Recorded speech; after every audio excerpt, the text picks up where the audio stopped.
Hey guys, welcome back to my channel. If you're new here, my name is Courtney. I am a full-time reseller on Poshmark, soon to be other platforms, and I mostly focus on women's clothing and accessories, but I am starting to branch out to some men's and other fun stuff. If you're not new, thanks so much for coming back. It means a lot to me. So I have done a few Thrift-Up videos recently on the rescue boxes, and I think a lot of people like watching the videos, like the mystery element. And for me, some of them have really paid off. So I'm happy overall with my experience with them. And someone left a comment on, I think, the 100 handbag box and suggested I check out this company called Thrift-A-Bag. So it's actually you can order subscription boxes through a website called Cratejoy. I think they've got a bajillion different options for subscription boxes, which this is the gifting season. So yeah, it might be a good gift option for someone that you love. But they reached out to me, or they left a comment, and it wasn't the company itself. It was just some random person. They said, hey, you should check out this Thrift-A-Bag. Well, I went on to order it with doing no research whatsoever. And I just assumed that they're leaving a comment on a reseller's video that they're trying to suggest something that might be good for resellers. However, after I ordered it and did a little bit of research, I realized I probably shouldn't have ordered it, and it was probably a marketing mistake. So my guess is, and my background is marketing and sales, and before I went full-time a month ago, my guess is that someone potentially that works there is trying to spread the word on this product, on this subscription box, and potentially they don't have a marketing budget, or they don't have a large marketing budget. And one tactic on social media these days is that companies will go and try and find like products and suggest their product to those people. And I think that's what happened in this situation. I could be wrong, but I think that potentially someone that's tied to this subscription box is going around to other YouTube videos, suggesting their product on videos that they think are similar to theirs. However, I don't know many people ordering the Thrift-Up 100 handbag box unless they're resellers. I could be wrong. If you do, that's amazing. I wish I had a closet that could allow me to do something like that. But so I did order it, and I was debating on if I should review it because it clearly was a mistake recommendation.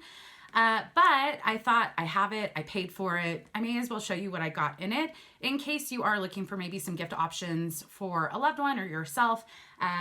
So we'll just dive in.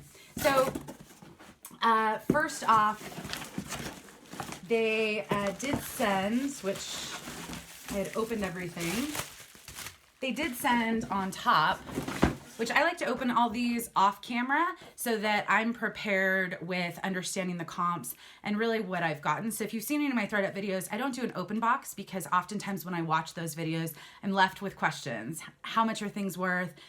What are they gonna do with these items? So for me, I prefer to open them off camera and then come to you with a little bit more preparation. So this box, the subscription box, you do have to subscribe to it. So I didn't just buy the one box, but I have already canceled. So I did just get the one. It's $45 a month. The shipping was $10. I had a discount code that I found, I think just because it was my first time on that site, for $5. So I paid in total $50 total for this box. And all I knew was that it is a subscription box of thrifted bags. And I did see at the top of their website a few brands that I have had great luck selling, and so that's kind of when I went just to quickly order it. For example, their website had Kate Spade, Rebecca Minkoff, a number of different high-end brands. What I didn't look at was the entire list, and so I, after ordering this box, realized that there were also brands that I will not pick up in thrift stores because the resale value is not great, such as Nine West, and there were a couple other ones that they had on their list. It's further at the bottom. So I didn't know much about it. It is a steep price, but so I ended up getting 3 bags, 2 bags and 1 wristlet, I guess you could say. And they do provide this really great sheet that has what's included in your box and their estimated pre-owned value. So I will say these are pretty close. A couple of them are high for me. I wouldn't be able to sell them at these prices. And I think you'll see why, at least on Poshmark or at least quickly. And some of these might not sell quickly at all.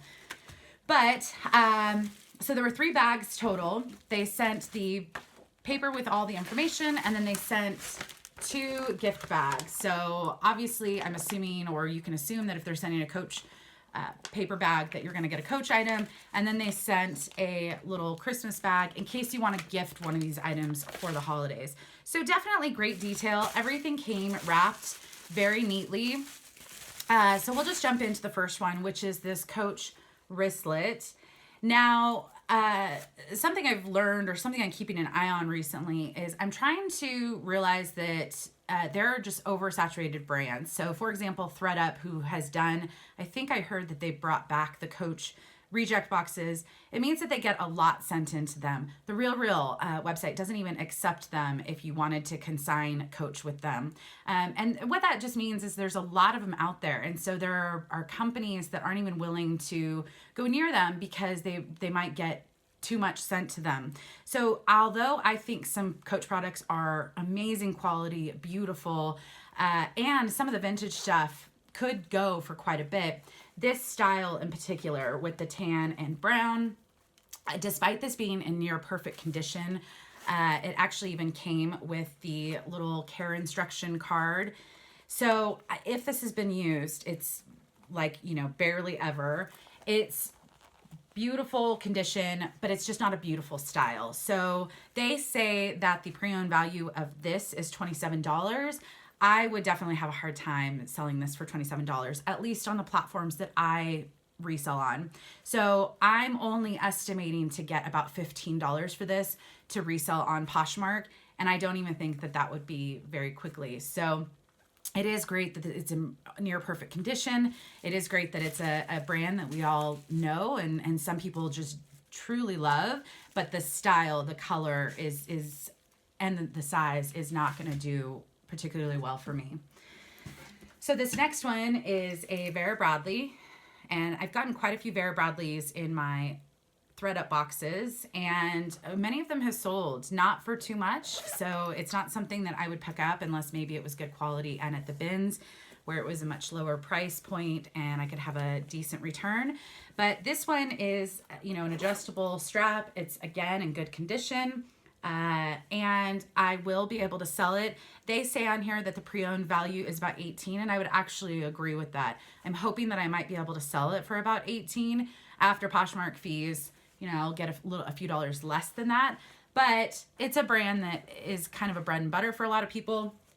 And I was okay getting it because at least it wasn't some of the other brands that I saw that weren't as high value. So this is the third bag, and it's a Dooney & Bourke. And again, it's like it's never been used. It's in perfect condition, absolutely no wear whatsoever on any of the corners. Although I'm a huge fan of Dooney & Bourke and I have picked it up while thrifting, style matters. And this is a very dated looking Dooney & Bourke. It's not a desirable color scheme. So I actually have quite a few Dooney & Bourkes in my Poshmark closet, and they just, in this color, in this style, they just don't get a lot of likes or activity. So I still think it will sell, but they're saying that the pre-owned value of this is $35, and I am 95% positive I won't be able to get something like that. I might list it at that, but then I would be able to accept an offer that would be lower, and then you take into account the Poshmark fees. So in total, these 3, although I think that if you were getting these for yourself, they got the fun mystery element, but if you wanted these 3 bags, I can guarantee you if you went on Poshmark, you could probably find a seller who has a lot of handbags and be able to select the handbags that you really want and still be able to get a great deal. So if you want the mystery element, this might be a great thing. If you loved these bags and these are your dream bags, this might be a good thing for you. If you're a reseller, I would not recommend it. I probably won't even make my money back selling these 3, reselling these 3 for the cost of the box. And if you do like the element of getting thrifted bags and you don't want to go thrift in stores yourself, I would definitely recommend checking out Poshmark if you haven't already. Like I said, the great thing about platforms like that is you can choose the ones you want. You can also negotiate with buyers. And I think most buyers accept reasonable offers, usually in that 20 to 30% off range. Once you start offering less than that, it starts to get a little wobbly with if someone's going to accept your offer, because a lot of people, this is how they make their living. But I would recommend going and checking out that site and picking the bags that suit your style. So I was glad to try something new. I will not be getting another one of these. And yeah, if you like subscription boxes, I'll probably try and do maybe one a month just to throw in for fun and see if there's any resale potential, which some of them do have.